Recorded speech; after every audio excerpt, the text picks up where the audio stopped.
Entertaining film में क्या चाहिए होता है? एक्शन, ड्रामा, इमोशन, कहानी और अच्छे एक्टर। भोला में वो सब कुछ है जो कि एक मास फिल्म में चाहिए होता है और इसकी यही खूबी इसकी सारी खामी की भरपाई कर देता है। तो दोस्तों आज हम एक्सप्लेन करने वाले हैं भोला मूवी को, तो वीडियो को शुरू करते हैं। और अगर वीडियो अच्छा लगे तो वीडियो को लाइक जरूर कीजिएगा और इसी तरह के वीडियोस पाने के लिए आप हमारे चैनल को सब्सक्राइब भी कीजिएगा ताकि आपको इसी तरह के लेटेस्ट और फ्रेश कंटेंट मिलते रहे। तो फिल्म की कहानी शुरू होती है धमाकेदार एक्शन से, जहां एसीपी डायना कोकीन से लदे ट्रक का पीछा कर रही है। अपनी जाबाजी का परिचय देते हुए गोली खाने के बावजूद वह 1000 करोड़ का कोकीन जब्त कर लेती है और जो 7 लोग कोकीन से लदे इस ट्रक को लेकर जा रहे थे, डायना उन्हें भी गिरफ्तार कर लेती है। और पुलिस के लिए एक बहुत बड़ा अचीवमेंट था क्योंकि आज से पहले इतना ज्यादा कोकीन किसी ने भी नहीं जब्त किया था। और जब्त किए गए कोकीन को डायना लालगंज पुलिस थाने के खुफिया बंकर में छिपा देती है और उस बंकर के बारे में बहुत ही कम लोगों को मालूम है क्योंकि ये ब्रिटिश का जमाने का जेल है। और जिन 7 लोगों को डायना ने गिरफ्तार किए हैं उन्हें भी वो लालगंज पुलिस थाने में ही बंद करवा देती है। अब अगले सीन में लखनऊ के जेल का सीन दिखाया जाता है जहाँ पर की एक कैदी रिहा हो रहा था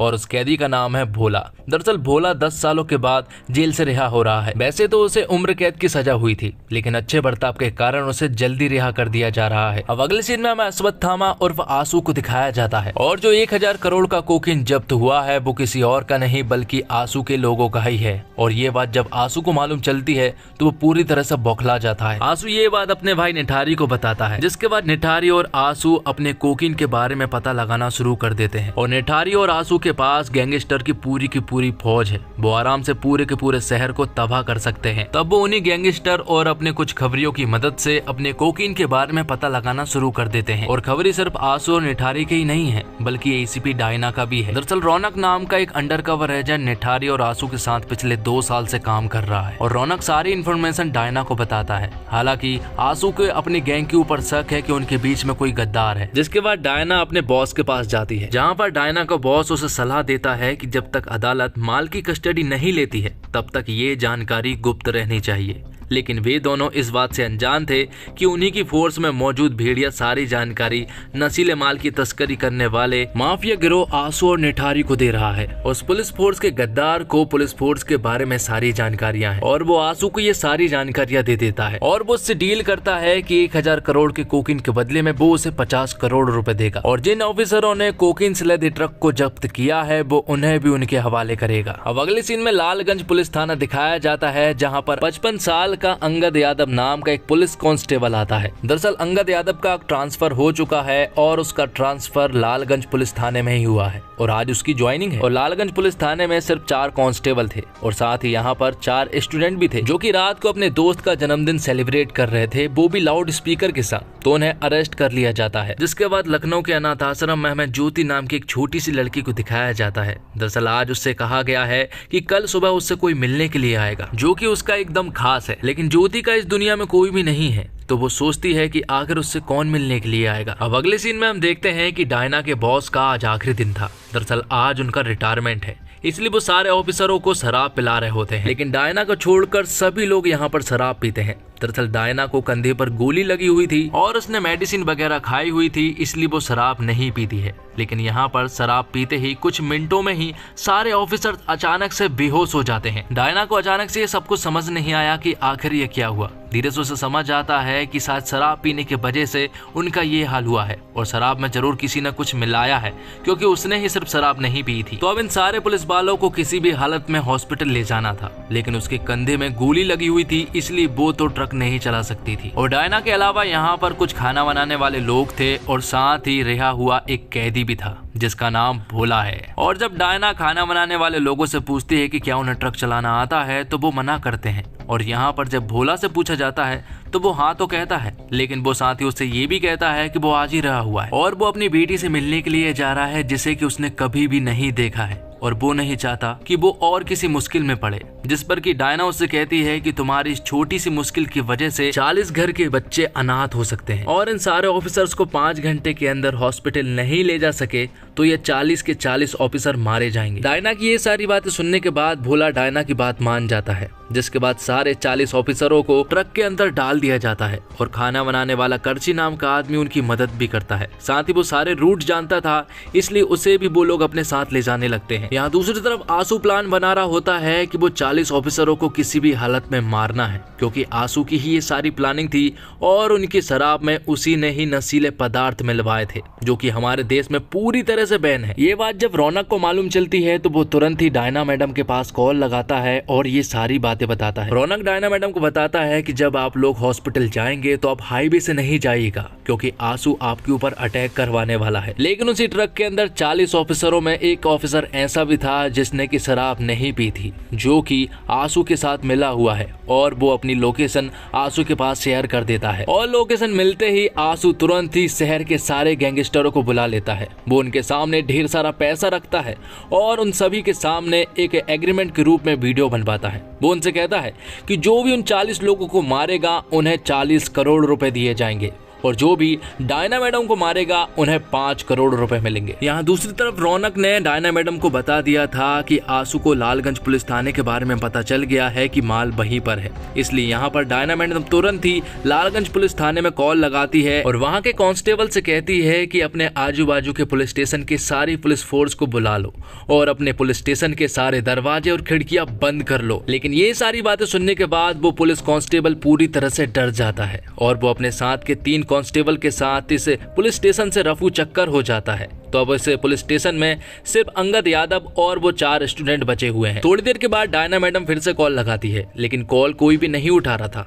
थोड़ी देर के बाद अंगद यादव कॉल उठाता है और वो उन्हें बताता है कि इस पुलिस स्टेशन में कोई भी नहीं बचा है मेरे अलावा। और साथ ही अंगद यादव यहाँ पर डायना मैडम को सब कुछ बता देता है कि आज ही उसकी ज्वाइनिंग हो रही है, जिस पर कि डायना मैडम उससे कहती है कि उसकी अभी से ज्वाइनिंग हो चुकी है और वो उस पुलिस स्टेशन का इंचार्ज है।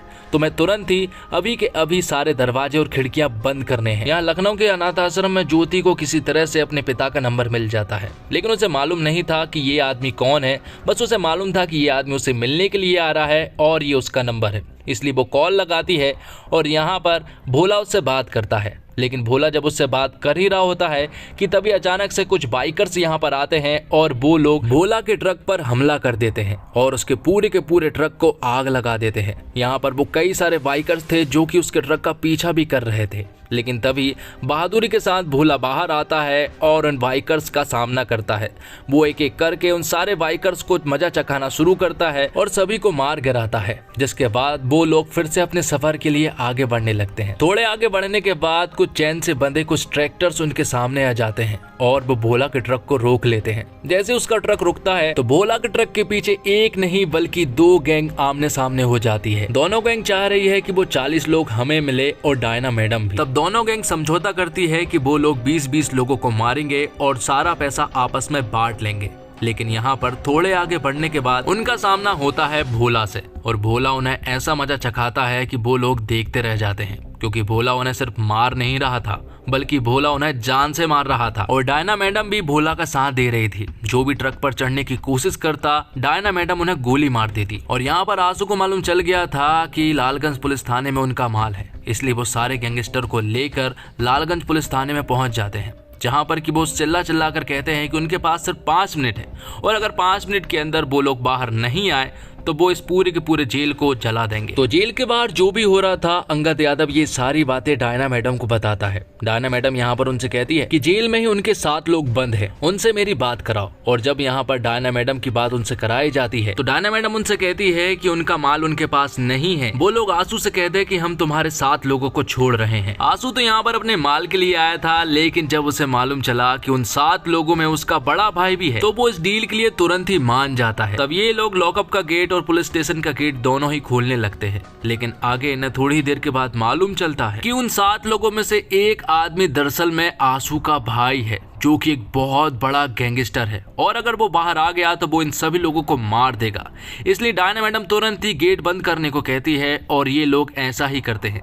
तब ये लोग जल्दी से लॉकअप का गेट और पुलिस स्टेशन का गेट बंद कर देते हैं। तब आंसू का भाई लॉकअप की खिड़की से बाहर चिल्लाने लगता है कि उनका पूरा का पूरा माल इसी जेल में है। लेकिन यहाँ पर आंसू ठीक से नहीं सुन पा रहा था, इसलिए वो खिड़की के पास आता है और यहाँ पर अंगद यादव भी कुछ नहीं कर पा रहा था, वो उसे बोलते हुए नहीं रोक पा रहा था। तब यहाँ के स्टूडेंट के दिमाग में एक आइडिया आता है और जो लाउड स्पीकर पुलिस वालों ने जब्त किए थे वो आंसू के भाई की लॉकअप के बाहर रख देता है और उन्हें जोर जोर से बजाने लगता है, जिससे कि आंसू के भाई की आवाज बाहर तक नहीं जाती है। और फिर थोड़ी देर के बाद आंसू किसी तरह से पेड़ के सहारे उस जेल के ऊपर चढ़ जाता है और किसी तरह से वो अंदर भी पहुंच जाता है, जहां पर वो अपने भाई से मिलता है और यहाँ पर उसका भाई आंसू से कहता है कि हम इस पूरे के पूरे जेल को जला डालेंगे। आंसू भी यहाँ पर उनसे कहता है कि वो बस चाबी लेकर आ रहा है, जिसके बाद वो सभी को आजाद कर देगा। जिसके बाद वो उन सभी लोगों के पास जाता है और आंसू उनसे लड़ना शुरू कर देता है, लेकिन यहाँ पर वो सभी लोग किसी तरह से आंसू को बंदी बना लेते हैं। वो लोग उसके हाथ और पैर को बांध देते हैं और वहाँ भोला जंग जीत चुका था। वो लोग हॉस्पिटल तो नहीं पहुंच सकते थे क्योंकि उनके पास सिर्फ 1 घंटा ही बाकी था,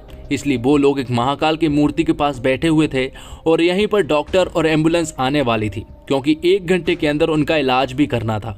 इसलिए वो लोग यहाँ पर बैठकर उनका इंतजार कर रहे थे और यहीं पर भोला के साथ करची भी बैठा हुआ था और वो यहाँ पर भोला से उसकी पास्ट की स्टोरी पूछता है, जिस पर कि भोला उसे बताता है कि वो एक लड़की से बहुत प्यार करता था। भोला यहाँ पर करची को अपनी पूरी की पूरी लव स्टोरी सुनाता है और वो उससे कहता है कि एक आदमी की वजह से हम दोनों की जिंदगी बर्बाद हो गई और जेल में उसे मालूम चला था कि उसकी जिंदगी तो चली गई, लेकिन उसने अपनी एक छोटी सी जिंदगी एक अनाथ आश्रम में छोड़ गई। और यहाँ लालगंज पुलिस थाने में चेतन अपनी एक दोस्त से बात कर रहा होता है, तभी अचानक से आंसू के लोग खिड़की से उसका गला दबाकर उसकी जान ले लेते हैं और ये सब देखकर अंगद यादव का दिमाग पूरी तरह से खराब हो जाता है और वो यहाँ पर एक हथौड़े से आंसू की जान ले लेते हैं। यहाँ दूसरी तरफ एम्बुलेंस आ चुकी थी और वो सारे पुलिस वालों को यहाँ से ले जा लेती है, लेकिन थोड़ी ही देर के बाद यहाँ पर आंसू का भाई आ जाता है, वो भी ढेर सारे गैंगस्टरों के साथ। वो यहाँ पर आते ही भोला को बुरी तरह से मारना शुरू कर देते हैं, जिसके बाद वो यहाँ पर डायना मैडम को भी बुरी तरह से टॉर्चर कर रहे थे।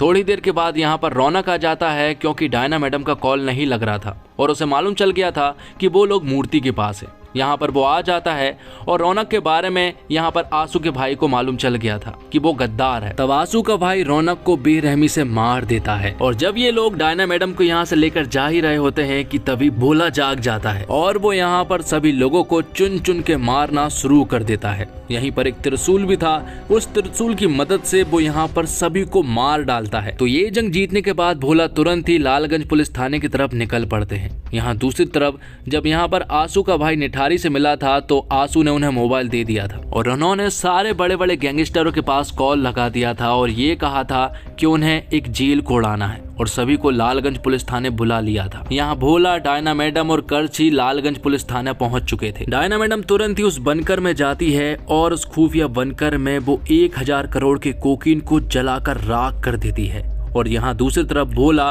तुरंत ही अंगद यादव और स्टूडेंट के पास जाता है, उन्हें वो सही सलामत उस जेल से बाहर निकलवाता है और उस खुफिया बंकर में उसे एक मशीन गन भी मिलती है और उस मशीन गन को चलाना वो जब शुरू करता है तो यहाँ पर वो जेल के बाहर तबाही मचाना शुरू कर देता है और शहर के सैकड़ों गैंगस्टरों की लाशें बिछा देता है। भोला इन सभी को मारने के बाद सबसे पहले वो अपनी बेटी से मिलने के लिए जाता है। उसकी बेटी का नाम ज्योति है। ज्योति यहाँ पर जब अपने पिता को देखती है तो वो बहुत ज्यादा खुश हो जाती है क्योंकि ज्योति ने आज से पहले अपने पिता को कभी भी नहीं देखा था। उसे तो मालूम भी नहीं था कि उसके पिता भी हैं। और फिल्म के लास्ट सीन में हमें एक बहुत बड़ी शिप को दिखाया जाता है जिसमें कि ढेर सारे विलन्स थे और यहीं पर हमें इनका बॉस दिखाया जाता है जिसका रोल प्ले किया है अभिषेक बच्चन ने और अभिषेक बच्चन को बताया जाता है कि भोला अभी जिंदा है। तो दोस्तों, निर्देशक के रूप में अजय देवगन पहले ही सीन में धुआंधार एक्शन दृश्यों से फील का टोन सेट कर देते हैं। कहानी एक रात की है और काली अंधेरी रात में एक्शन की तीव्रता और ज्यादा महसूस होती है और फिल्म के एक्शन सारे के सारे फ्रेश है। फिल्म में 5-7 मिनट का एक चेजिंग सीक्वेंस भी है जो रोंगटे खड़े कर देता है, मगर इमोशन के स्तर पर फिल्म 19 साबित होती है। मूल फिल्म कैथी में एक्शन के साथ साथ इमोशन का भी खूबसूरत बैलेंस था। एक्शन से भरपूर फिल्मों में फाइट या मारधाड़ का तर्क मिलना मुश्किल है कि कैसे एक अकेला नायक एक साथ 30-40 लोगों का कचूमर निकालने में कामयाब रहता है, मगर भोला में उस एक्शन को जिस तरह से कोरियोग्राफ किया गया है वो सिनेमा लवर के लिए विजुअल ट्रीट साबित होता है। और भोला के फ्लैशबैक के ट्रीट के कुछ सवालों के जवाब बाकी रह जाते हैं, मगर एक रात की कहानी को कैमरे में दिखाने का काम फिल्म के सिनेमाटोग्राफर असीम बजाज ने बहुत ही चतुराई से किया है। कैमरा एंगल्स में भी उन्होंने कई एक्सपेरिमेंट किए हैं। कई क्लोजअप शॉट्स और एक्शन सीक्वेंस को स्क्रीन पर दिखाना ट्रीट जैसा साबित होता है। और अजय देवगन की फिल्म भोला तमिल फिल्म कैथी का रीमेक है। ऐसे में फिल्म की कहानी कैथी से काफी मिलती जुलती है, लेकिन पैन इंडिया ऑडियंस की पसंद को दिमाग में रखते हुए मेकर्स ने इस फिल्म में मनोरंजन का तड़का लगाते हुए कई बदलाव किए हैं। अजय देवगन ने फिल्म में शामिल एक्शंस को बिल्कुल नए अंदाज में पर्दे पर पेश किया है। आजकल फिल्मों में हॉलीवुड या साउथ से प्रेरित एक्शन सीन्स देखने को मिलते हैं, लेकिन अजय देवगन के डायरेक्ट और डिजाइन किए हुए एक्शन सीन्स बिल्कुल ओरिजिनल लगते हैं। और अजय देवगन कमाल है, ऐसा नहीं है कि वो हर सीन में अपनी हीरोगिरी ही दिखाते हैं, जहां उन्हें अंडर प्ले करना होता है वो करते हैं, और यही उनकी खूबी है। अपनी बेटी से बात करते हुए जो इमोशन उनके चेहरे पर आते हैं वो आपकी आंखों में आंसू ले आते हैं। एक्शन सीन्स में वो इतने गजब के लगे हैं कि आप तालियां बजा उठेंगे। तब्बू इस फिल्म की जान है। पुलिस अफसर के किरदार में तब्बू इतनी फिट लगती है कि लगता ही नहीं कि ये एक्टर है, बल्कि पुलिस ऑफिसर ही लगती है। और फिल्म पहले ही सीन में आपको बांध लेती है। और फिल्म हीरो अजय देवगन से नहीं बल्कि तब्बू से शुरू होती है। शायद यही अजय देवगन की खासियत है कि उन्होंने हीरो होने के बावजूद हीरो वाली एंट्री हीरोइन को दी और हर सीन में जबरदस्ती की हीरोगिरी नहीं दिखाई। एक सीन है जहां अजय देवगन अपनी बेटी से फोन पर बात करते हैं और वो बात नहीं हो पाती। ये सीन आपको आंखें नम कर देती है। फिल्म में कई जगह सीटियां तालियां वाले मूवमेंट्स आते हैं और सेकंड हाफ में भी फिल्म अच्छी पेस से आगे बढ़ती है। गाने फिल्म की कहानी को आगे ले जाते हैं और बोर नहीं करते हैं। एक्शन जबरदस्त है, कई सीन आपको हैरान कर देते हैं। ये एक ऐसा मसाला है जहाँ दर्शक खूब इंजॉय करेंगे। और फिल्म को अजय देवगन ने खुद डायरेक्ट किया है और इसके लिए अजय की तारीफ करनी होगी। वो जितने अच्छे एक्टर है उतने ही अच्छे डायरेक्टर भी साबित हो रहे हैं। कहाँ किससे कितना काम करवाना है और कहाँ खुद को कितना फुटेज देना है, ये अजय बखूबी जानते हैं। ऐसा नहीं है कि खुद ही डायरेक्टर है, खुद हीरो है तो हर सीन में खुद को फिट कर दिया जाए, लेकिन ऐसा बिल्कुल भी नहीं है। अजय ने चुन चुनकर अच्छे एक्टर भी कास्ट किए हैं। तब्बू का किरदार तो कई बार उन पर भी भारी पड़ जाता है, लेकिन यहाँ लगता है कि अजय ने एक्टर की वजह डायरेक्टर होने का फर्ज ज्यादा अच्छे से निभाया है। इसके लिए उन्हें फुल मार्क्स मिलेंगे। और फिल्म में एक्टिंग के साथ साथ डायरेक्शन की जिम्मेदारी भी अजय देवगन ने संभाली है। ऐसे वक्त में जहां लोगों का वर्ल्ड सिनेमा के प्रति एक्सपीरियंस बढ़ा है, वहां साउथ की मशहूर फिल्म कैथी की रीमेक कर लोगों के बीच उसे रेलिवेंट बनाए रखना अजय के लिए बेशक चुनौती भरा रहा होगा। फिल्म में एंटरटेनमेंट का हर वो डोज है जिसकी ख्वाहिश एक सिनेमा लवर को होती है। हालांकि कौन सा डोज किस मात्रा में देना है, इसके बैलेंस में अजय की चूक नजर आती है। नतीजन फिल्म इमोशन से हटकर एक एक्शन ड्रामा तक सीमित होकर रह जाती है। फिल्म में एक्शन सीक्वेंस की अतिरिक्त से भी अतिरिक्त भरमार है। वहीं कैथी फिल्म की खासियत यह थी कि वो इमोशनली अपने दर्शकों को कनेक्ट करके रखती है। एक अकेले भोला का 100 से भी ज्यादा गुंडों से भिड़ना थोड़ा लॉजिक से परे लगता है, लेकिन तर्क यह भी है कि अगर यही काम साउथ की फिल्मों में हो तो सीटियों और तालियों बजने लगती हैं। वहीं हम बॉलीवुड फिल्मों को लेकर थोड़े ज्यादा क्रिटिक हो जाते हैं और अजय देवगन अपनी फिल्मों में कैमरा एंगल के साथ बहुत खेल करते हैं। यहाँ भी उन्होंने ऐसा ही किया है। आप सोचेंगे ऐसे भी कैमरा एंगल हो सकते हैं। सोचिए, जिन्होंने एक जगह कैमरे को दाईं और टेढ़ा नहीं किया बल्कि पूरा 90 डिग्री फ्लिप ही कर दिया है। एक जगह ट्रक की स्टीयरिंग के नीचे कैमरा लगाना और ऑब्जेक्ट को फॉलो करवाना वाकई काबिले तारीफ है। और अजय देवगन ने सिर्फ एक्शन फ्रंट पर ही नहीं बल्कि नॉर्मल एक्टिंग में भी बढ़िया काम किया है। एक इमोशन सीन है, वहाँ उनका किरदार भोला अपनी बेटी से मिलने जा रहा होता है। उससे पहले उनके चेहरे पर झिझक रहती है, प्रेम भी है और नर्वसनेस भी। उनके पास वहाँ लाउड होने का ऑप्शन था, पर वो अंडरटोन रहकर ही कमाल दिखते हैं। तब्बू के लिए आईपीएस डायना का किरदार बहुत आसान रहा होगा, क्योंकि वो ठीक ऐसे ही किरदार दृश्यम और कुत्ते में भी निभा चुकी है। एक नंबर काम है। तो निष्कर्ष ये निकलता है कि भोला एक एक्शन फिल्म है और कैथी भी एक एक्शन फिल्म है, लेकिन भोला में आपको जबरदस्त एक्शन सीक्वेंस देखने को मिलते हैं। अच्छी बात ये है कि इन एक्शन सीन्स को कैथी के साथ कॉपी नहीं किया है, बल्कि एकदम फ्रेश एक्शन है। दिक्कत यह है कि कुछ समय बाद भोला एक्शन फिजिक्स के सिद्धांतों के विपरीत हो जाता है, तब फिल्म देख रही पब्लिक की हंसी छूट जाती है। लेकिन सबसे ज्यादा मजा तब आता है जब अजय देवगन दुश्मनों को चेज कर रहे होते हैं और लगातार 5 मिनट सिर्फ मारधाड़ उठा पटक हवा में लाते चल रही होती है। इसके बाद जब अजय देवगन त्रिशूल उठाकर गुंडों से लड़ते हैं तो वो मूवमेंट रोंगटे खड़े कर देने वाला होता है। तो दोस्तों, फिल्म में भोला पार्ट 2 के आने की तरफ इशारा किया गया है। फिल्म के लास्ट में पब्लिक को इसका क्लू मिलता है, जिसे जानने के बाद लोगों में एक्साइटमेंट आ जाती है और इसी के साथ ये एक्सप्लेनेशन यहीं पर खत्म होता है। तो दोस्तों, उम्मीद करता हूँ आपको वीडियो पसंद आई होगी। वीडियो पसंद आई हो तो वीडियो को लाइक जरूर कीजिएगा और इसी तरह की वीडियोस पाने के लिए आप हमारे इस चैनल को सब्सक्राइब भी कीजिएगा, ताकि आपको इसी तरह के लेटेस्ट और फ्रेश कंटेंट मिलते रहे। धन्यवाद। जय हिंद, जय भारत, जय श्री राम। Bye.